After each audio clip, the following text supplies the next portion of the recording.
मुंबई में आरएसएस प्रमुख मोहन भागवत ने बांग्लादेश में हिंदुओं की स्थिति पर बड़ा बयान दिया है। उन्होंने कहा है कि बांग्लादेश में अभी करीब 1,25,00,000 हिंदू रहते हैं। भागवत के मुताबिक अगर हिंदू समाज एकजुट हो तो वहां की राजनीतिक व्यवस्था का अपने हित और सुरक्षा के लिए उपयोग कर सकता है। उन्होंने कहा कि इस बार हिंदुओं ने पलायन नहीं करने बल्कि डटे रहने और संघर्ष करने का फैसला किया है। आरएसएस प्रमुख ने एकता और इस संघर्ष की सबसे बड़ी ताकत बताया। उन्होंने भरोसा दिलाया कि दुनिया भर के हिंदू अपने अपने स्तर पर सहयोग करेंगे। आरएसएस प्रमुख मोहन भागवत ने बांग्लादेश की मौजूदा परिस्थितियों का जिक्र करते हुए कहा कि वहां हिंदुओं की संख्या कोई छोटी नहीं है। उन्होंने बताया करीब 1,25,00,000 हिंदू बांग्लादेश में रह रहे हैं। भागवत ने कहा कि इतनी बड़ी आबादी अगर संगठित हो जाए तो अपने अधिकारों और सुरक्षा के लिए मजबूत भूमिका निभा सकती है। उन्होंने कहा कि राजनीतिक व्यवस्था का सही तरीके से उपयोग करके स्थिति को बेहतर बनाया जा सकता है। आरएसएस प्रमुख ने कहा इस बार हिंदुओं ने देश छोड़कर भागने का रास्ता नहीं चुना। उन्होंने बताया कि हिंदू समाज ने वहीं रहकर हालत का सामना करने का निर्णय लिया। भागवत ने साफ शब्दों में कहा संघर्ष के रास्ते पर चलने के लिए एकता सबसे जरूरी है।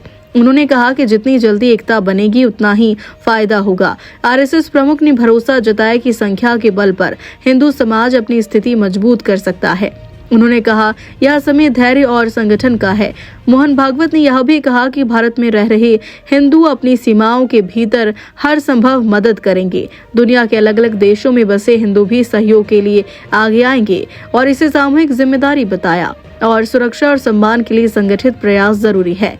अगर एक हो जाते हैं तो वहां की राजनीति का उपयोग अपने भलाई के लिए कर सकते हैं, अपनी सुरक्षा के लिए कर सकते हैं, लेकिन एक होना पड़ेगा। सौभाग्य है इस बार उन्होंने तय किया कि हम भागेंगे नहीं, हम वहीं रहेंगे और लड़ेंगे।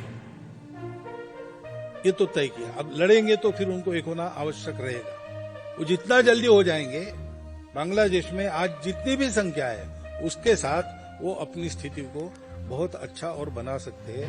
ऐसा बनने में हम अपनी मर्यादा में यहाँ रहकर जो कुछ कर सकते हैं या दुनिया भर के हिंदू अपने अपने जगह पर जो कुछ कर सकते हैं वो सब उनके लिए होगा, इतनी गारंटी मैं दे सकता हूँ। लेकिन पहले समाज का बल खड़ा होना चाहिए वहां की। तो ये जहां है वहां ऐसे बल की आवश्यकता नहीं होती, तो ये जहां नहीं है वहां ऐसा बल होने पर भी उपयोग नहीं होता। अपने देश में पहले से ही बहुत सारे बल है, अभी सबके नाम याद करना भी एकदम कठिन हो जाता है। तो इसलिए वो करने के बजाय समाज में सजगता, समाज में सुरक्षा की तैयारी, छोटी छोटी बातें हैं, मैं बताता नहीं डिटेल, जानकार लोग जानते हैं, वो सिखा भी सकते हैं। आप सिविल डिफेंस का कोर्स भी चलता है। ये सब अगर ठीक रहे और हम में थोड़ा ये रहे मलाकाय त्यासे, ऐसा नहीं मुझे क्या पड़ी है, ऐसा नहीं भाई, जो कुछ होता है मुझे भी पड़ी है क्योंकि मुझ पर पड़ने वाली है, मैंने देखा नहीं। ये ध्यान में रखकर, सजग रहकर, सक्रिय रहकर